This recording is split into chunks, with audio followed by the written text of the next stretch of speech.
On behalf of the UCLA Alan D. Levy Center for Jewish Studies, I'd like to welcome you to the Michael and Irene Ross Lecture in Yiddish Studies, Professor Natan Meir, and his recent work, Stepchildren of the Shtetl, the Destitute, the Disabled, and the Mad of Jewish Eastern Europe, 1800 to 1939.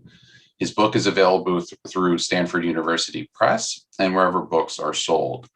We would like to thank you for staying socially distanced and intellectually engaged by joining us for these virtual events, and then hopefully soon to go back to in-person events, which I think we're all excited about.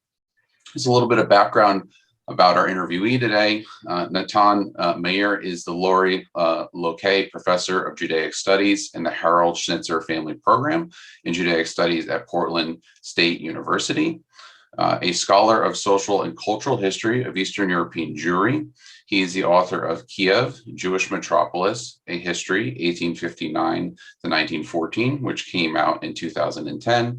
And then most recently, Stepchildren of the Shtetl, which came out in 2020, which is the subject of our discussion today.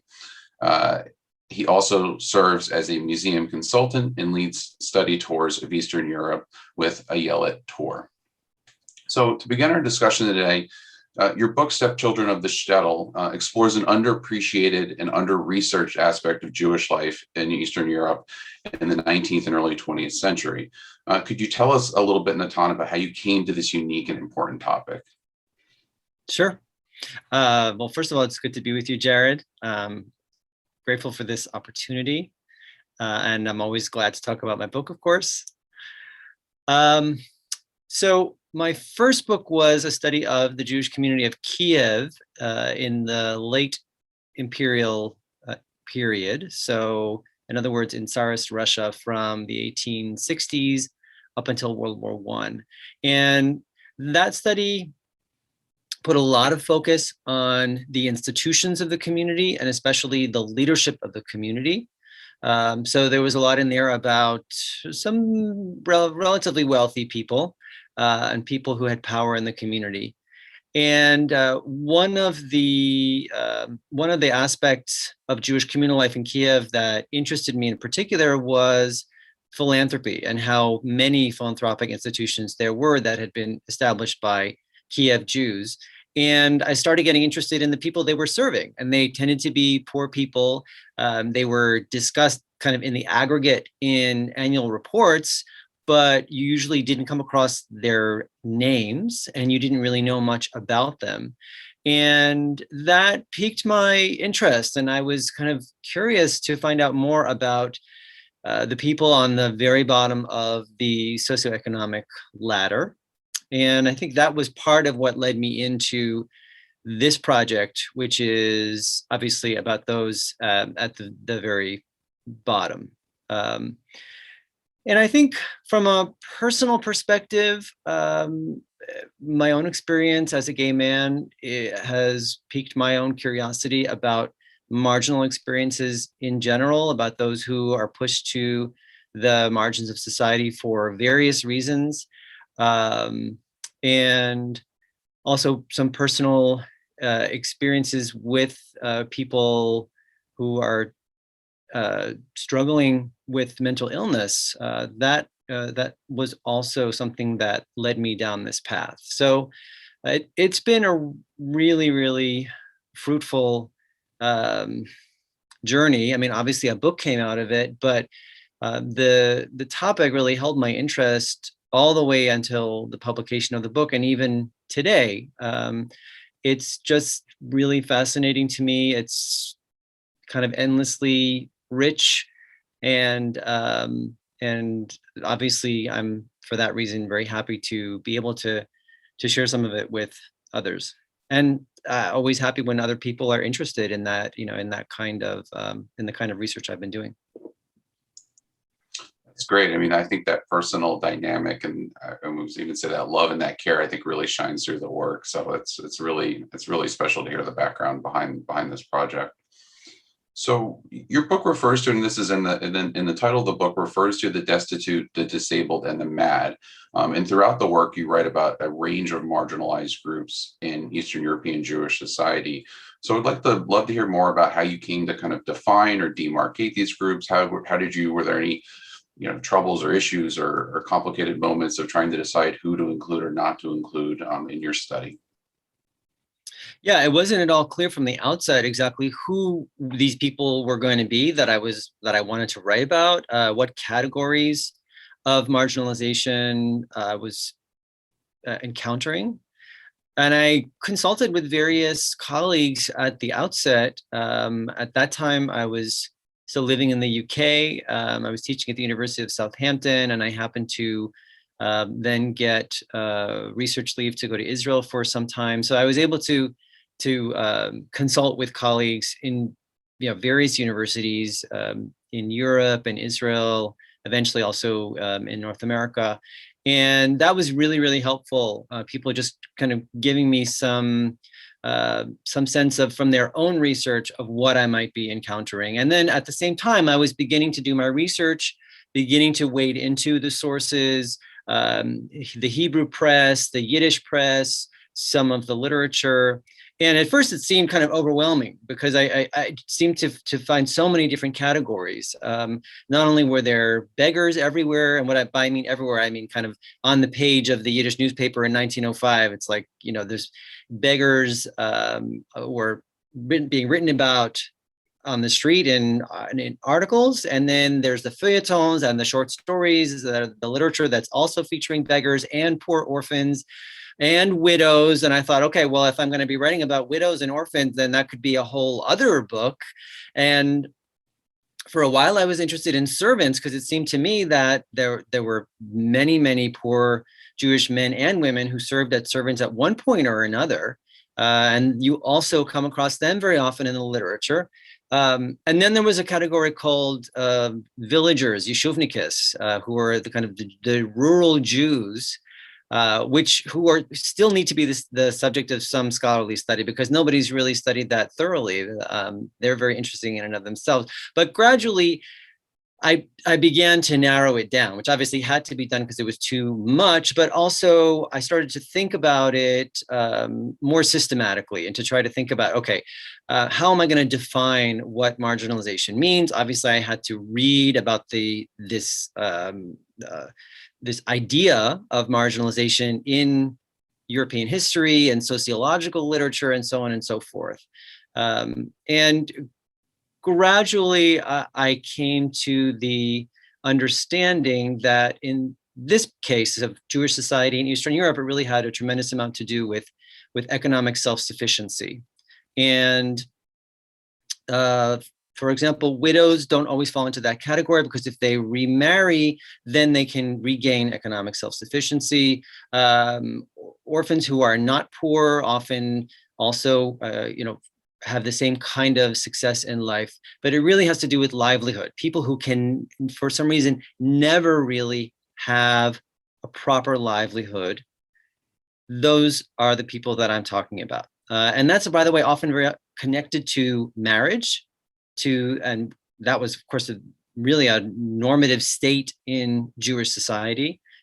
Everyone in Eastern European Jewish society was married. And if you weren't married, if you couldn't marry for some reason, that really made you marginalized. So the people that I'm talking about, the lifelong beggars, people with some kind of developmental disability or physical disability, people struggling with mental illness, and to some extent, poor orphans, they all match these criteria that I was just talking about. Great. So actually, so speaking of marriage and also speaking of socioeconomic status, two kind of central themes or topics that have garnered a lot of attention from reviews and discussion around your work were the institution of the poorhouse or hekdesh, and also the Cholera Wedding, which I know is garnered a lot of fascination from your book. So I was curious if you could tell us a little bit more about why these topics became such a central focus to your book, and why you think that they're important and worthy of study. Yeah, absolutely. They really are central to the book and the way the argument develops. And I touch upon both the poorhouse, the hekdesh, and the Cholera Wedding in various chapters over the course of the book. So they're kind of, in some ways, the guiding threads that one can follow throughout. And they're both fascinating phenomena. And by the way, these are phenomena that I used in a kind of empirical way also to help me categorize and define who it was that I was talking about. Because anyone who found themselves, or who I found in a historical source to be living in the poorhouse in the mid to late 19th century or early 20th century, they're almost certainly going to be included in the marginal categories that I'm talking about. And the same goes for the Cholera Wedding.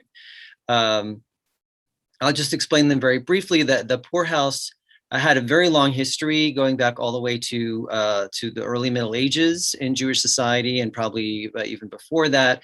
And it was traditionally, before the early to mid 19th century, it was a kind of primitive hospital. I mean, it's calling it a hospital is really that's not the right word. It's a sick house of some kind, and a hostel for itinerants, for people who were wandering from place to place, often poor people, not necessarily beggars, but sometimes as well.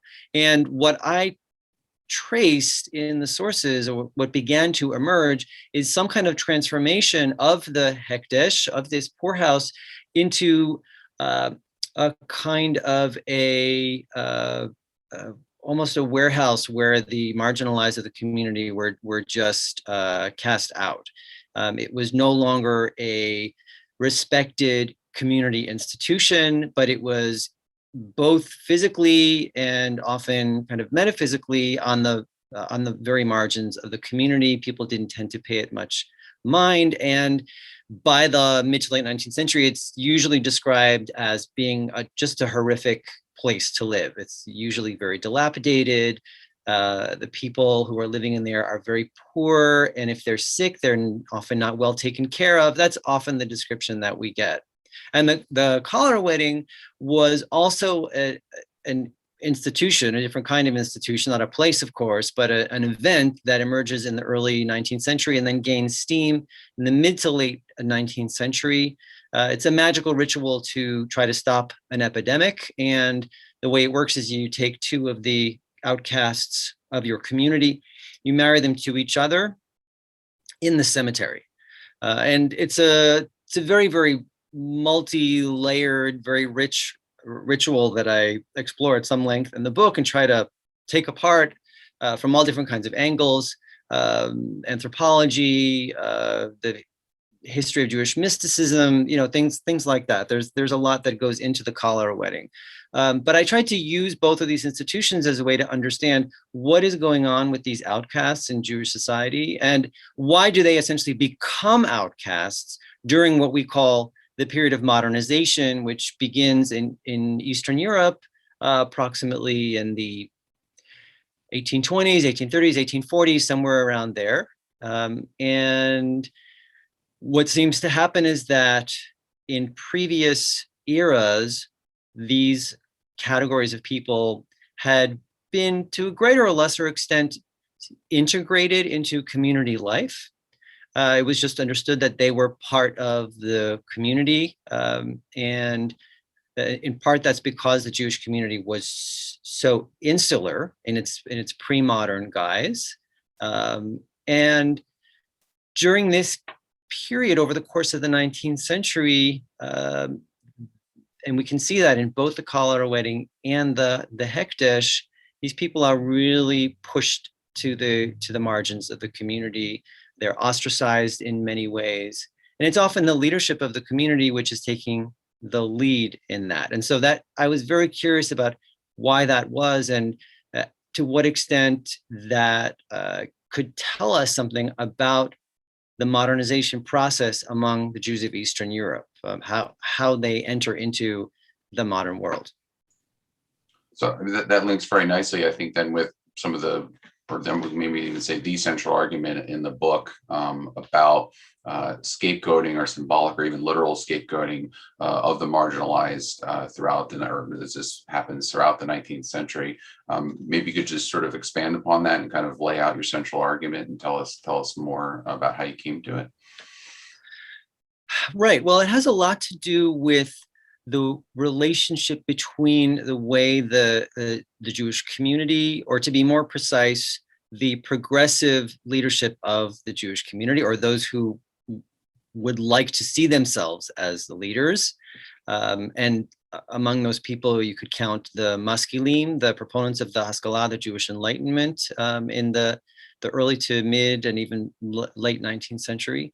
And the relationship between those people and the surrounding Christian Slavic society, and really Europe as a whole, right? Because part of their endeavor is to transform the Jews of Eastern Europe, who they see as backward. And I'm talking about Jews here who see the masses of East European Jews who are their brethren as needing to be kind of pulled into the modern world. And part of that is really tied up with this self-image. How do we Eastern European Jews see ourselves, and how do others see us? And that I found out was really linked with the question of these marginal people, because the negative stereotypes that were often associated with East European Jews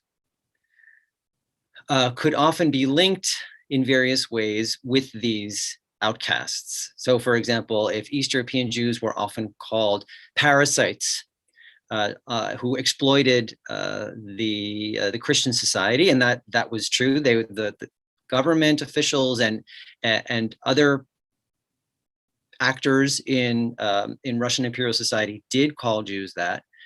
Well, there were some Jews who then turned around and said, well, we know that that's not us, but we do know that there are some in our community who do match that description. And they are, for example, these beggars. So we have to do something about this. We have to work on our kind of most lowly members of our community, because they're the most visible people.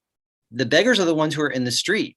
So they're the ones that, let's say, a traveler coming through a Jewish market town or Shtetl, they're going to see them first.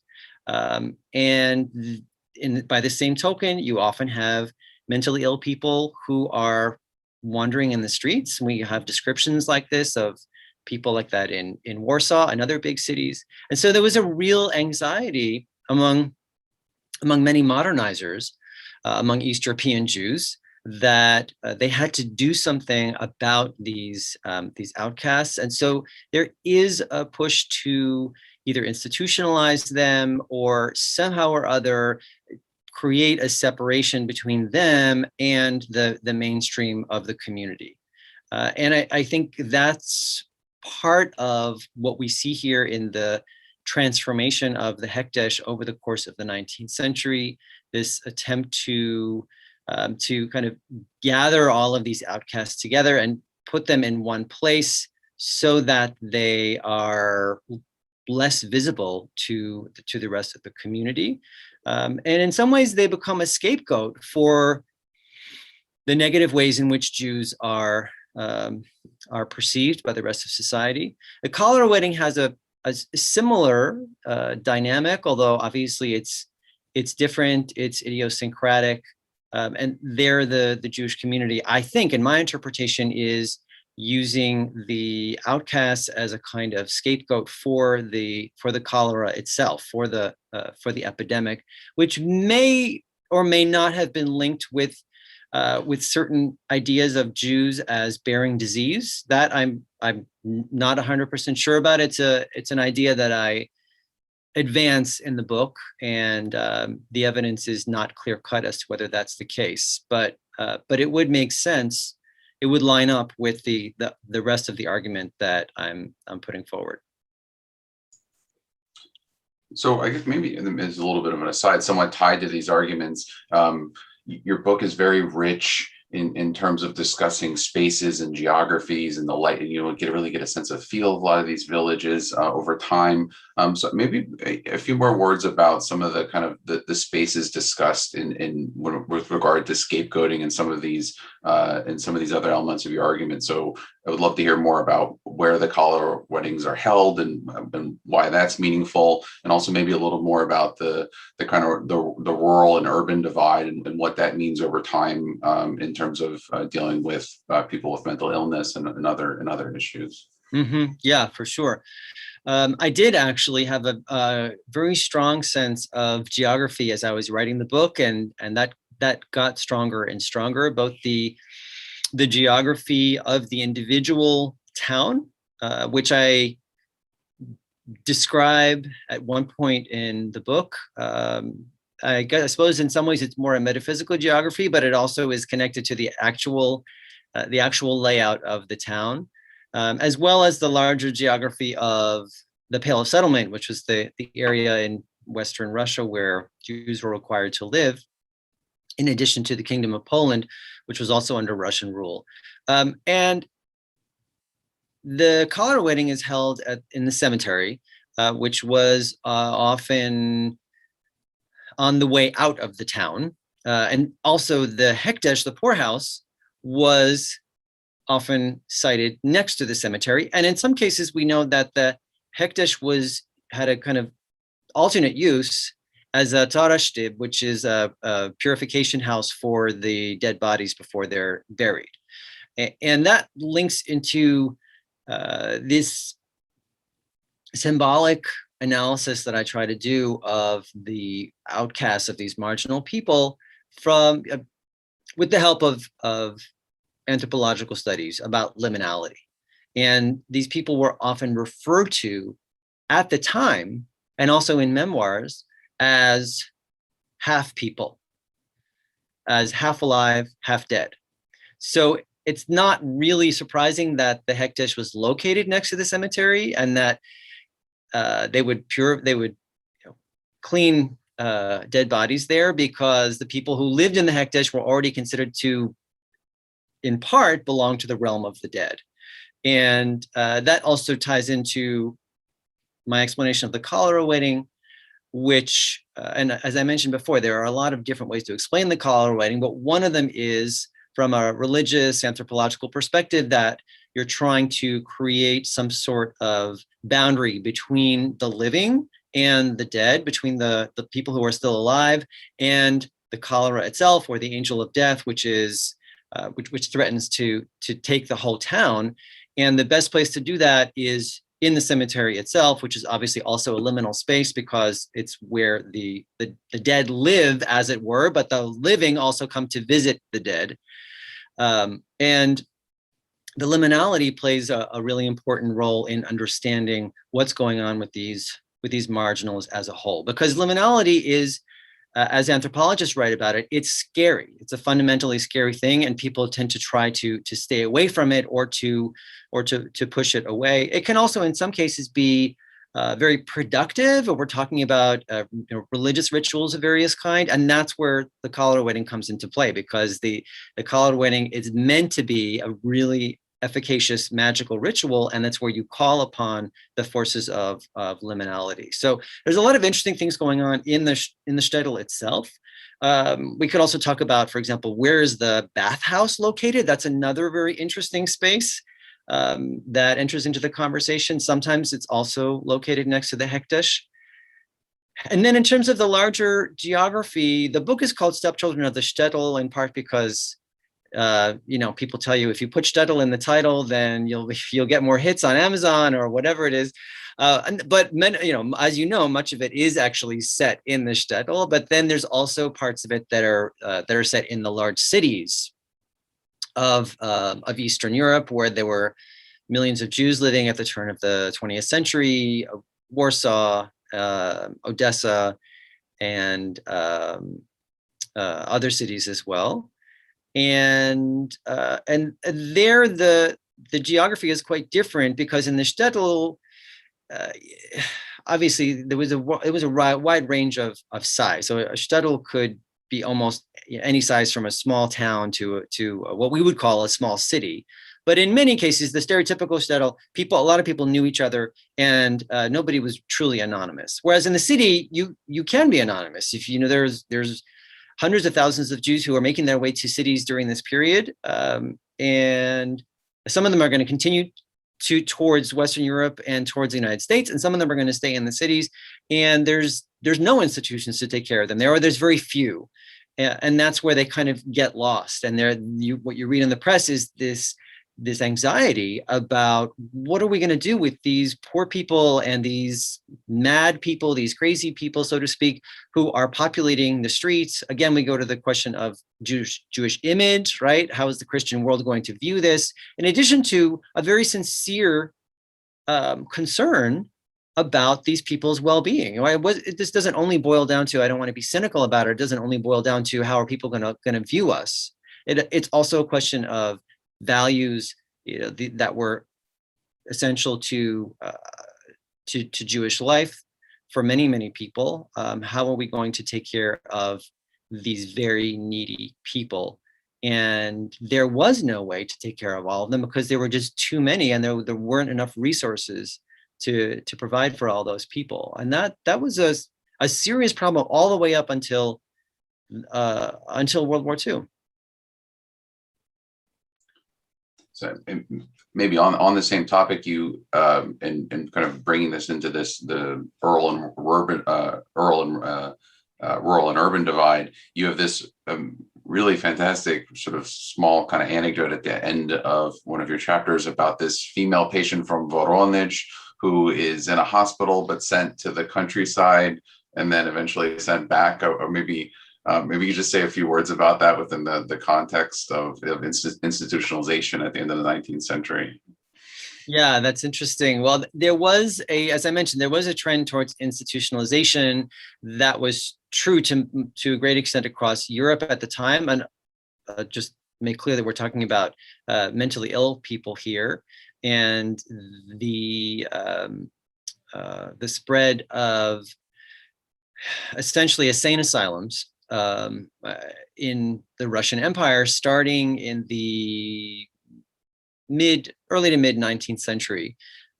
So by the late 19th century, there were many insane asylums in the Russian Empire. They were not considered very nice places, to put it mildly. And there were also some specific wards for mentally ill people in Jewish hospitals, which usually only had a few beds, maybe 8 or 10 beds, something like that. But the large Jewish hospitals in the big cities like Warsaw and Kiev and Odessa. But then there was a new initiative among specialists this is throughout Europe, that was to place mentally ill people who were not a danger to other people or to themselves in private homes, especially in rural areas. And the understanding was that in this pastoral environment, they would kind of return to themselves. They would have the quiet that they needed. This was often linked, by the way, to this prevalent idea at the time that neurosis and other kinds of mental illness would be caused by, in the case of the Jews, by persecution, and also by urban life, by the kind of incessant hubbub and stresses of urban life. And therefore, if you remove people from that and you place them in these rural settings, they might go back to, they might, I don't want to say revert, but the idea was that they might somehow become healthier. And in the case of the woman from Voronezh,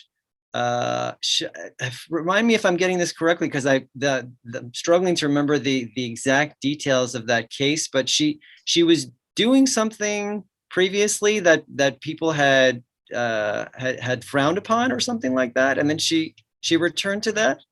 She was, I guess they sent her out to the countryside, and then while in the countryside, wherever, or maybe she was in they were boarding outpatients in Voronezh. She had started telling fortunes and quote unquote doing healing of the sick while there, and this alarmed the authorities. So they then sent her back to the city. It was just, and you ended the chapter, madness and the mad with this, but it's such a powerful and absolutely fascinating anecdote, right? Of this world now completely reversed. Of we must return you to the sanity now of the city because you've gone to the countryside and reverted, quote unquote, to these older practices. And so yeah, I don't know.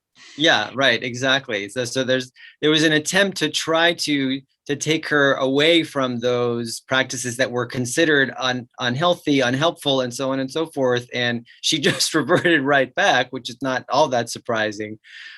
So yeah, that was an interesting incident. Yeah, I enjoyed that one. So maybe beyond this discussion of scapegoating and these developments throughout the 19th century, your book enters the 20th century and kind of takes a bit of a different tone and turn towards the end. And you discuss how to characterize this turn, whether it's sort of benevolent or how we positive or negative, how we want to view it. But in which a number of writers, folklorists, and ethnographers, and other people decide to kind of revisit in some, maybe physically in some places, in literary ways, a number of these marginalized people in Jewish society and make them the subject of cultural works and the like. And so maybe I'd love to hear a little bit more about why this was, how this occurred, and some of your findings on that. Yeah, that for me was really it ended up being one of the most productive, one of the most enriching aspects of the research for me. And it wasn't something that I had expected. And I think part of it was thanks to a fellowship that I had at the New York Public Library, which gathers together both scholars and writers. And obviously we're encouraged to use all the resources of the library. And I think there was something about that year that really directed and influenced my research path. And I ended up just immersing myself in a lot of literature, which I hadn't done previously to any great extent in my own writing. And it was just fantastic just to be able to really have the luxury of reading great writers like Mendel Sfarim or Yud Lamed Peretz or Isaac Bashevis Singer, and kind of try to figure out what are they really saying. Obviously, when you're on sabbatical, you have a little bit more time to luxuriate in these ideas than you would otherwise. And so it's, to answer your question more directly, it starts with Mendel Sfarim, so one of the great Yiddish writers of the 19th, early 20th century. And he writes a novel which is essentially a novel of the Jewish underworld. And that's Fishke der Krumer, Fishke the Lame. And as no one before him had done, he really uncovers, not as reportage, of course, it's fiction, but he brings to light this Jewish underworld, these outcasts, beggars, and quote unquote cripples, and so on and so forth. And then writers after him continue to do that. And by the turn of the century, it's happening to a much greater extent. And in many ways, they're making these folks the heroes of their works of literature. And what I'm arguing there is they're kind of recovering and in a way reclaiming these Jewish outcasts, both in a way for their own sake, but also there's a larger social cultural agenda here, which is to lift up the quote unquote Jewish masses, to bring to light their sufferings. And very often the outcasts can serve as a really good kind of icon or symbol for this entire suffering Jewish people, because so by 1900, 1905, so many of the Jews of Russia and Poland are poor and suffering. And we're talking about gradations of poverty and destitution here, but a Jewish beggar can very often stand in for the Jewish people as a whole. Or the Jewish madman can stand in for the Jewish people in Eastern Europe who are, in a sense, kind of going out of their minds, as it were, because of the persecution that they're facing and the identity crisis and the multiple crises that they're facing at that point. And so they really embrace the figure of the Jewish outcast as this symbol that can be deployed in various ways in their work. Now, the risk that you run here, of course, is that the outcast is nothing but a symbol. And then what happens to those real people? And so that's something that I try to grapple with in that last chapter, where I focus a lot on the literature. I should have mentioned Ansky as well, and the play, the Dybbuk, where there's also quite a few disabled people and other outcast types who are in the cast of characters, and that ended up, as I mentioned, being a really important part of the work and helped me understand the trajectory that these outcasts are on within that framework of modernization, this modern period from the early 19th century all the way up to the interwar period. So, I mean, I think that also leads into a really, I mean, a key question for, I think, anybody reading your book. And obviously, as a historian focusing on groups who are often not leaving their own records and their own historical records are often left out of many in which they probably should have been included. How challenging was it? And certainly you've already kind of talked about this a little bit, and obviously spending time at the New York Public Library is a great way to do research for any project.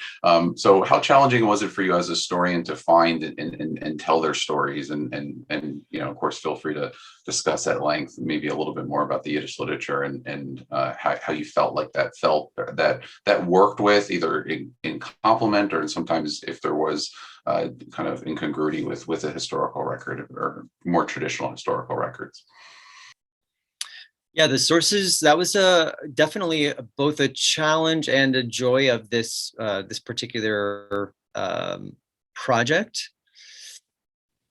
As I mentioned earlier, when I first started researching this, especially in the press, it seemed like, God, these figures are everywhere. I mean, these orphans and beggars and so on. And they were in some way, at least in some genres of historical source, but they also weren't anywhere, so to speak, because, as you suggested, these people did not leave their own records behind. They were mostly illiterate. Generally, other people did not care to write down anything about them, unless very often if it was something negative. So it is hard to find anything but that cultural trope about the beggar or the widow or the orphan in the sources. So I had to do a lot of digging, and I basically tried to scour as many different kinds of sources as I could. So I spent some time in the archives in Eastern Europe and other archives, looking at governmental sources and Jewish communal sources, memoirs, and there was a cache of kvitlach, of petitions to a particular rabbi in Eastern Europe that is located at the YIVO Institute for Jewish Research in New York. And that's a really very rich set of documents. It's really these tiny little petitionary notes that were either handed to or sent by mail to this one miracle working rabbi, and ordinary people would ask him for blessings, and they would ask for his advice for different kinds of problems, including mental illness of a relative. So that was when I sat down to write about mental illness, that was one source that really helped a lot. And it's one of the few where we have the voices of maybe not the people themselves, but it's someone who's very close to them, who loves them, and who's writing about the situation in a very, we can assume, a pretty accurate way, because they wanted to get some sort of advice or help. And this rabbi was often known for giving certain kinds of medical advice as well. So it was in their interest to describe it as accurately as they could. Unfortunately, there aren't that many sources like that. So that's why I ended up turning to the literary sources, because I felt like, okay, I can't use these as mimetic reflections of what's going on in society, but we can get a sense of how these outcasts are understood, how they're perceived. And it was kind of new territory for me. And as I mentioned before, it ended up being very fruitful, and I mean, who wouldn't want to sit with some good literature for a few days or a few weeks? But it was pretty new for me to do that kind of research, and I was grateful for that opportunity. So I suppose in some ways the book really, it shows how far you can go if you try. And I don't think I certainly didn't exhaust the resources I could have used. I mean, for one example, I don't think I did as much work in the police archives as I could have, right? I mean, if I had the time and the Sitzfleisch to sit there for months and months, like you do, these days, or have recently done, what it's like to sit in Ukrainian archives. Not always that pleasant, and you have to have a lot of time. And I just didn't have that much time. I think I probably could have found more, because very often these people came into contact with the authorities, and then we have records about them, in those kinds of documents. There's also there's probably some information in rabbinical sources, in rabbinical responsa, that I could have spent more time on and didn't. So what I'm saying is there's more to be done. But I also think, I hope that the book shows how one can creatively approach this kind of topic by using sources that you might not normally use, and go beyond the limitations of the traditional sources for social history. And so that's why I call it a social and cultural history, because it's really both. And in some, in some ways, there's only so far you can go when you're trying to find or uncover those lost voices. They're nowhere to be found in some social history sources. So if I were a fiction writer or a narrative historian, I would probably try to do what Saidiya Hartman has done, and kind of recreate that world in some kind of narrative way, borrowing on techniques of fiction. That's not who I am. I don't do that kind of thing. So I did what I know how to do.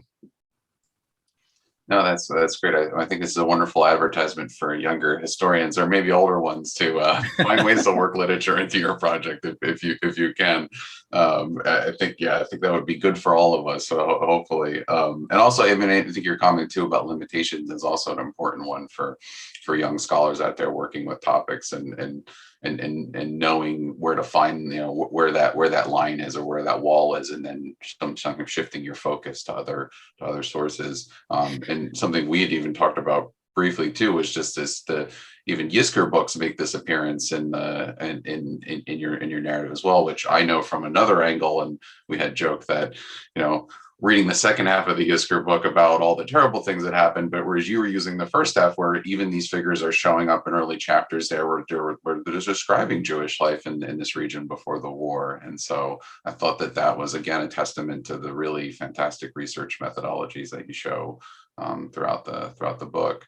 Maybe one more question thanks. on that. Can I interrupt you for 1 second? I was just going to say, about the advice for young historians.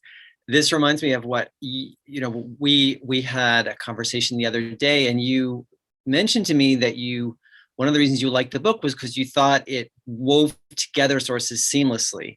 And one of the things that brought to my mind is a piece of advice that my advisor, Michael Stanislavski, gave me when I was a graduate student, which was, about an early draft of my dissertation, it's too seamless, meaning that I was trying to weave a history without showing any of the gaps in the sources, which were there. He said, you have to show that you have to show your reader what you don't have in addition to what you do have. And I took that advice very much to heart. And it's one of the things that I've kept with me all these years. This idea that it's actually helpful to the reader when you say, I don't know this thing, right? Or I don't have the evidence to be able to answer that particular question. We can speculate, but in the end, we don't really know. I mean, I think you were saying seamless in a slightly different way, but that just brought to mind this piece of advice, which I think is a good one. Not a dissertation advisor way, and in a positive way. But yeah, we get that comfort, the comfort with not knowing, and the comfort with the unknown and limitations, and the ability to admit that, which I think is it's a good lesson to learn. Hopefully when you're writing your dissertation, but or at some point along the journey. So perhaps if I could allow maybe one more question on this literature, and since you've used so much of it, I mean, I'm trying to think about how best to formulate this. So, I mean, certainly, you use the word, hero already. We talked the heroization, or in some ways, maybe the romanticization of these figures. I mean, and I know it's hard or not fair to do a broad characterization of all these diverse writers. I mean, to what degree did you feel that there was perhaps sometimes or maybe I would say lines of our contemporary period of looking at these people and perhaps objectifying them a little bit, or there's a little bit of an element, I think voyeurism is mentioned in your book. I mean, is that something that you saw on occasion, or on a whole, you would say that this literature kind of steered clear of that? I'd just be interested to hear some of your thoughts on that issue. Well, I think at the risk of oversimplification, what I would venture as an answer is that the really great writers do not take a voyeuristic approach. They try to sympathize with their protagonist, who, whatever situation they happen to be in, whatever status they have in society. And they try to give the reader that same kind of opportunity to sympathize with them, and to try to understand what it might be like to live inside of the head of someone who is mentally ill. And that's something that Peretz, for example, does. And it's an amazing journey that he takes the reader through into the insane asylum, and uses the techniques of fiction itself to try to recreate what that world might be like. So I think in other cases where, for example, talking about Yiddish theater, some of the how shall I put this? Some of the pieces that are of lesser quality, there you do have an instrumentalization of that outcast type. So we have a beggar here who's here because it's funny, that's sometimes the case, or because they play a certain role, and we need a poor person here because they're going to interact with a rich person, and we need that kind of dynamic. And so in that case, the marginal type is not there so that people can really understand what their plight is. They're simply there to serve some kind of instrumental purpose. And it varies. You can really find both. And so that's why I tended to focus on the pieces that I found to be of really surpassing literary value, because not surprisingly, it turned out that their portrayal of these marginal types was really very deep and very multi-layered, and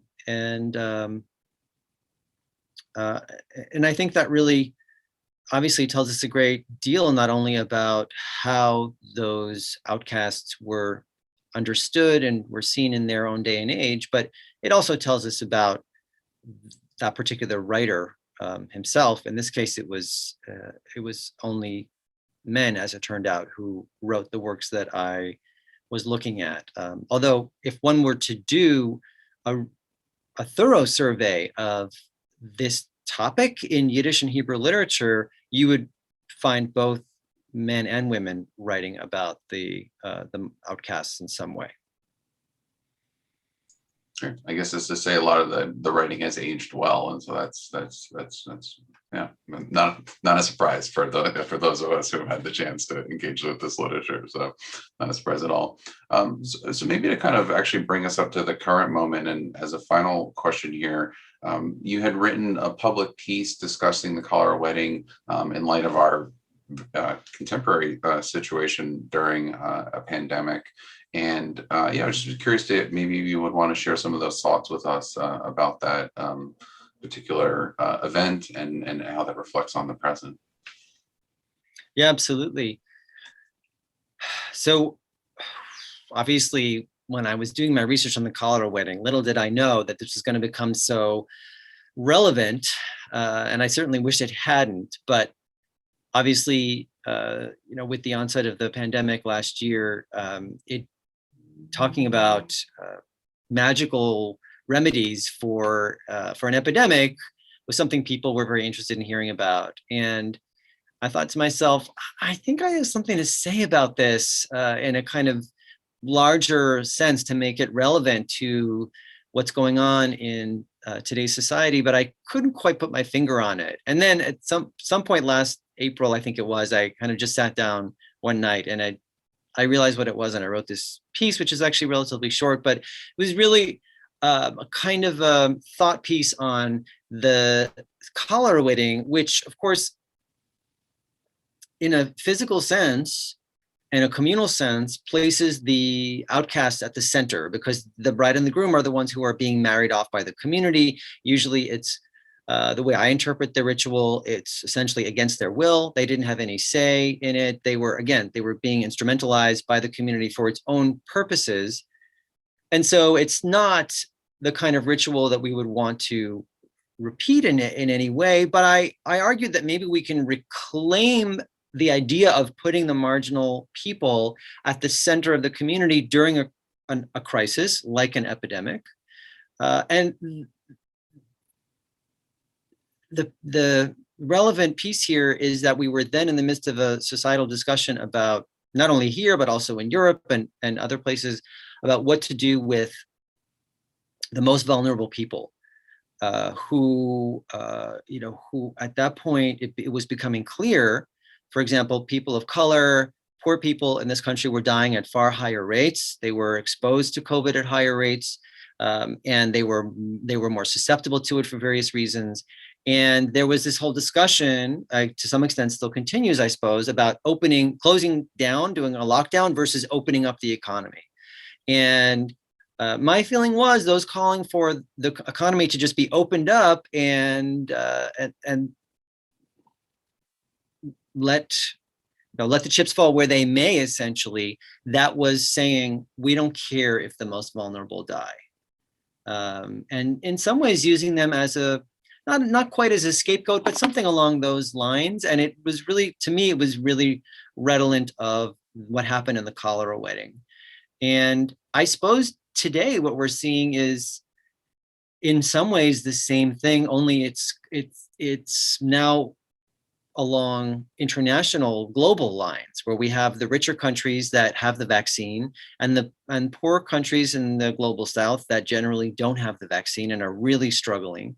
And then there's a question of, okay, well, what are we going to do about these most vulnerable people among humanity, right? And are those who are better able to take care of them, in theory, those who have the resources, are they going to step up? Are we as the richer nations going to step up and do that? That's the meaning that I was able to draw from the Cholera Wedding. And I think, you and I already, I think at one point talked about the fact that when contemporary folks, especially Jews, hear about the Cholera Wedding, they're kind of horrified that this ritual could ever have existed in Jewish society, because Judaism is supposed to be a religion of charity and compassion, and caring for the most needy. And the Cholera Wedding doesn't really seem to be doing that. And so I suppose I'm arguing for the transvaluation of the Cholera Wedding, and for the idea that the plight of the outcast is not something for the history books, as you and I both know, and I think most people understand, but sometimes it can be hard to wrap our minds around the fact that this is really still relevant. Great. That's a wonderful place to end. Bittersweet, but also hopeful in a way. Is there anything you'd like to add or say before we wrap up our audience? I don't think so. Just that this has been a really great conversation. I'm really glad that this has facilitated this connection between the two of us, and I'm glad to have learned of your research and excited about it. So that's really nice. And I suppose I should also, since I'm vlogging my book these days, I should also say that I have a website, which is very simple, natanmeir.com. So if people are interested in learning more about my research and tour leading and other activities, they're welcome to go there as well. Great. All right. Well, thanks, Natan, and to all of our viewers. Please go get a copy of Professor Meir's book, Stepchildren of the Shtetl, the Destitute, Disabled, and Mad of Jewish Eastern Europe, 1800 to 1939. You'll not be disappointed. It's a unique and rich and really special contribution to the literature. So thanks again for joining us. Thanks, Jared.